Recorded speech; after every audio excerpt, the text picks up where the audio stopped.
This is Newshour from the BBC World Service in London. I'm James Menendez. Let's head back to the Middle East now and the start of the US and Israel's war against Iran, because it was on the very first day that a missile hit a primary school in Minab in the south of the country. 156 people were killed, 120 of them young children. Almost 5 months on, the US has still not released the findings of its investigation into the tragedy, although media reports of a preliminary US military assessment suggest they were likely to have been responsible. We'll be talking more about that and the delay in a few minutes. But what do we know at this stage?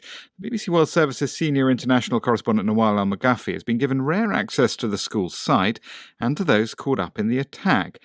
Her report does contain distressing testimony throughout. In the blazing heat, the search continues. Months after a missile hit the Shajara Tayyiba school in Minab, people here are still looking for what remains of those who were killed. The authorities were keen for us to visit because this attack has become a big part of Iran's case to the world. Local officials say 156 people died here, including 120 children. I've been teaching here for 6 years, and I'm a first-grade teacher. We meet Amina Nadimi. She leads us through what's left of the building. The walls that remain are bright, with painted balloons, flowers, and children's writing. She points up to where the girls' classrooms once were, and to where they collapsed into the boys' classrooms below. You can't call it a school. Here, there are only walls that smell of death, grief, and the blood that was shed here. Parents, desperate to find their children, arrived to a horrific scene after the attack in February. I thought, why are they coming here? There's no one inside. Everyone has fled. I didn't know they were all under the rubble. Reza was one of the first emergency responders to arrive. I saw one of my relatives. He was begging that just found my child, found my son. I couldn't tell her that your son is not alive. Experts say evidence indicates it was a US strike that hit the Shajara Tayyiba school in Minab, southern Iran. They've also questioned whether the school was hit because of its proximity to an Islamic Revolutionary Guard Corps site. The US is yet to release the findings of its own inquiry. Many had hoped foreign intervention would bring political change after months of bloody anti-regime protests. Reza's adamant there was no military activity in the area. The place of the army and everything that was near here is changed. There wasn't any army or anyone that be related to this regime around here.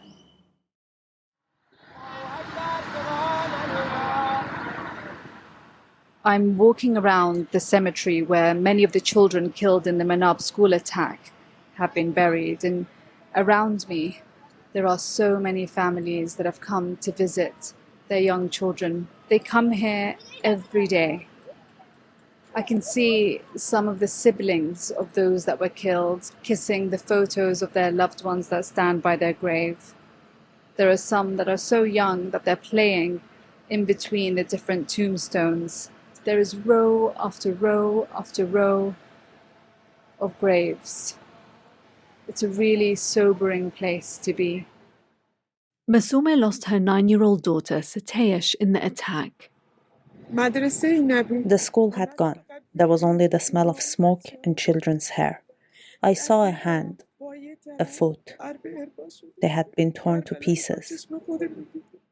Like many of the parents here, her grief has become intertwined with anger. May Trump be destroyed. May he drown in the blood of these children. And may he be afflicted with such suffering that everyone hears about it. In a country deeply divided over its authoritarian leadership, the strike on this school has united many in grief. A stark reminder that every war brings with it a devastating human cost. BBC's Nawal Al-Maghafi reporting there from Iran, and she was working on condition that none of her material was used on the BBC's Persian service. Similar restrictions apply to all international media organisations operating in Iran. Well, this is a story which the BBC's been doggedly trying to pursue from the get-go. Just take our State Department correspondent Tom Bateman. He's directly asked, face-to-face, questions about the strike on the school over the last few months to the President, Donald Trump, the Secretary of State, Marco Rubio, and early on in the war to Pete Hegseth, the Defence Secretary. Thank you. Come back to the BBC. Can you give us an update on what the administration knows, what you know now about the reported strike on a girls' school in southern Iran on Saturday? All I can say is that we're investigating that. We, of course, never target civilian targets, but we're taking a look and investigating that. Red tie in front. Just on the basis that with the information you would have, your reconnaissance abilities, ability to gather information, I mean, it's several days on now. So is there any clarity on whose munition this was? We're investigating it. That was back in March. In May, when Tom asked President Trump for an update about the attack, he was told it was still under investigation and that the BBC was a fake outfit, as he put it. And today, we at Newshour asked the Pentagon again for the latest on the investigation, and they replied with this: "The investigation is ongoing. We do not have any updates to provide at this time." I've been speaking to someone who was directly involved in the process and culture of avoiding civilian casualties in the US military. He's Wes Bryant, and he was a senior policy analyst at the Pentagon's Civilian Protection Center of Excellence. He was also chief of civilian harm assessments and a former targeting specialist with the US Air Force. What does he make of the nearly 5-month delay in the investigation?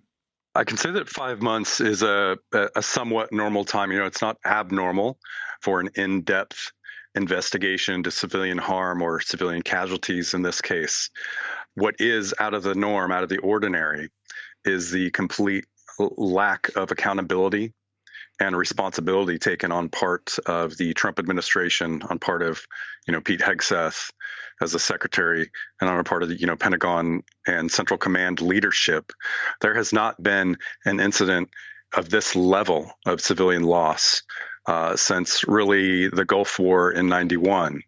And we inadvertently struck a bunker west of Baghdad in the initial invasion into Iraq, which housed over 400 civilians that were sheltering there. In that instance, even back then, 30 plus years ago, within 5 hours, U.S. military was on international television acknowledging the strike, taking accountability, apologizing for it, and then announced the investigation.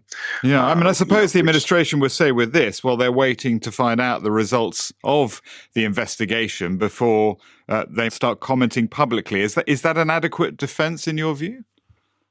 It's not an adequate defense at all, especially when you combine it with the consistent denials and even the intentional misinformation put out by President Trump himself on Iran, for example, either inadvertently or intentionally bombing, their own children and using U.S. Tomahawk missiles at that. Just preposterous. So what should have already happened was an acknowledgement that, yes, the U.S. did strike this location. Yes, we acknowledge the loss of civilian life, and then a sincere apologies for it initially.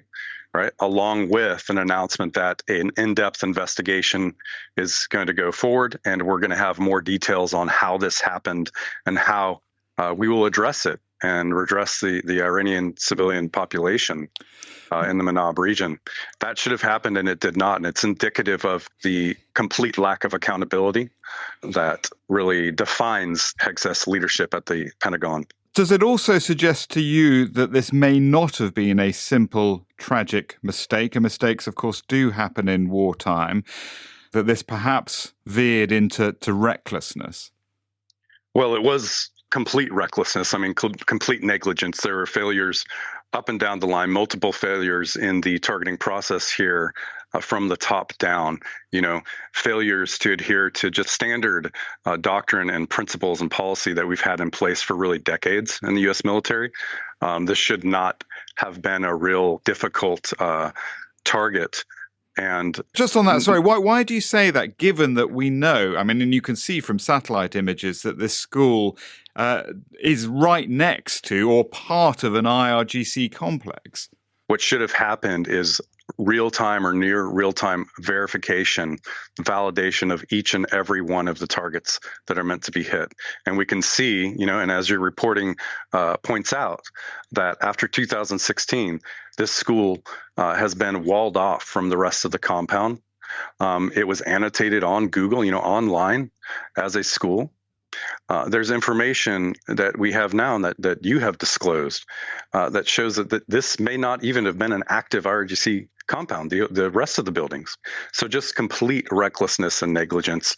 When our what we call open source intelligence analysts, which we have at every command, could just sit down for a few seconds and Google this location, they would have found that it was a school.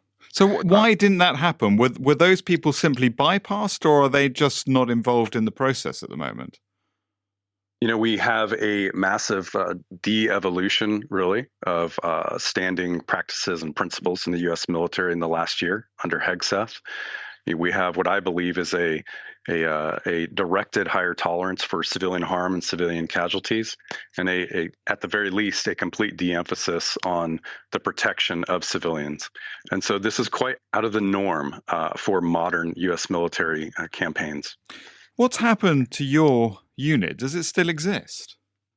The enterprise that I was a part of, the Civilian Protection Center of Excellence at the Pentagon, that was dismantled effectively as of January 20th, 2025, the day of Trump's inauguration. You talked about accountability. What would that look like in your view? Accountability, first off, would be acknowledgement and, sincere apology from the U.S. government, from the Secretary of War, officials at the Pentagon, from Trump himself on this negligence and this recklessness, and on the incredible loss to the Iranian civilian population. And then what should happen from there is a sincere attempt at redress of this issue, rebuilding in Minab and other places, even potentially providing compensation to families, helping build a memorial, for example. And to those who ordered the strike, those people should be held accountable? Absolutely. At the very least, there should, and I hope there will be, an address of operational practices going forward. Individuals that were involved should be held legally accountable. And, I truly believe that the individuals that should take primary accountability here should be, senior military leadership, the commander of the Central Command, for example, senior leaders at the Pentagon, and Pete Hegseth and Donald Trump. And that was Wes Bryant, who's a former senior policy analyst at the Pentagon Civilian Protection Center of Excellence. He's also a former targeting specialist with the US Air Force, commenting on that incident on the first day of America and Israel's war against Iran, that school that was bombed, killing at least 120 children. You're listening to Newshour from the BBC World Service.